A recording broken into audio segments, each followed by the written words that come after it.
ओम सभी को नमस्ते। आइए आज फिर से एक नया विचार करते हैं।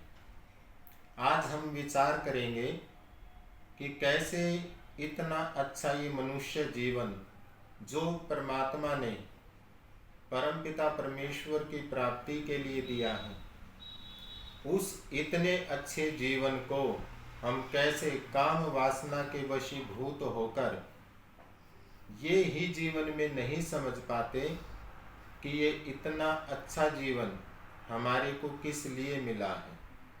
हम काम वासना के वशीभूत होकर देखो पूरे जीवन एक शरीर के अंदर फंसे रहते हैं, एक शरीर में ही गोते लगाते रहते हैं और इस शरीर को ही पता ना क्या से क्या मान लेते हैं कि इस शरीर में डूबे रहते हैं।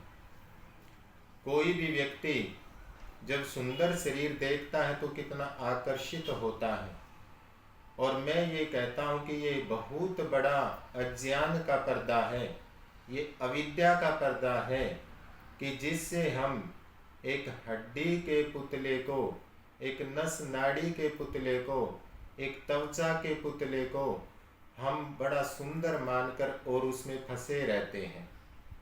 देखो आप विचार करेंगे, आप ये विचार करेंगे कि ये शरीर है क्या।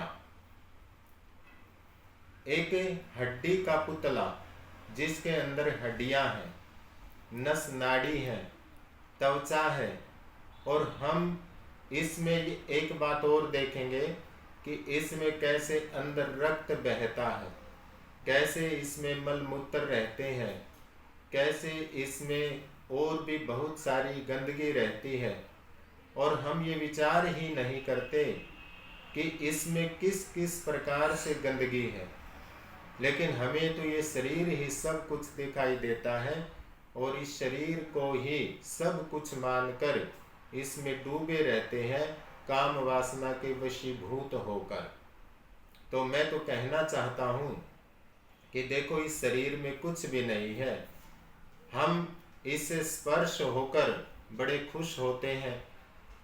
हम हमेशा ये विचार रखते हैं कि मेरा स्पर्श किसी महिला से हो जाए और उसमें बड़ी खुशी मानते हैं, बहुत आनंदित होते हैं, और ऐसे ऐसे विचार करने से भी बहुत खुशी मानते हैं और आनंदित होते हैं।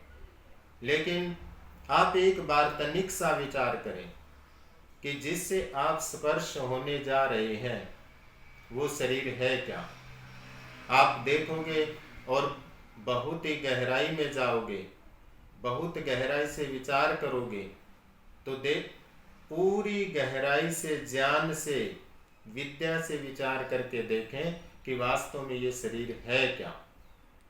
वही अंतिम में पाओगे कि एक हड्डी का पुतला, एक नस नाड़ी का पुतला जिसमें रक्त बह रहा है, जिसके अंदर थूक है, मल है, मूत्र है, बलगम है, जिसके अंदर बहुत सारी गंदगी है, और उसी का विचार करके आप कितनी मतलब गहराई से इस प्रकार का काम वासना का विचार करके कितनी प्रसन्नता करते हो अपने अंदर, कितनी खुशी मनाते हो कि इससे स्पर्श हो जाए। तो मैं तो ये कहना चाहता हूँ कि अपने ज्ञान के चक्षु खोलें, अपनी बुद्धि पर थोड़ा जोर डालें, उस पर विचार करें और गहराई में जाकर देखें कि वास्तव में ये शरीर है क्या।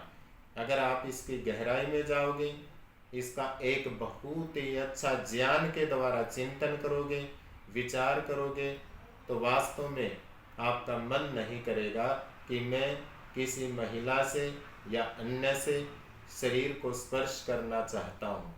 इसमें योगी लोग भी कहते हैं, ऋषि दयानंद भी कहते हैं कि जो योगी होते हैं वे दूसरे से शरीर स्पर्श करना नहीं चाहते, क्योंकि वे विचार कर लेते हैं कि जैसी गंदगी हमारे शरीर में है वैसी ही गंदगी अन्य शरीरों में होती है, इसलिए उनका मन शरीर को स्पर्श करने को नहीं करता।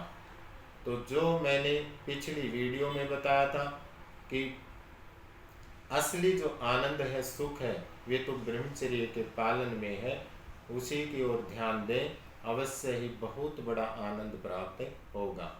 इसी के साथ अपनी वाणी को विराम देता हूँ। इति ओम शांति।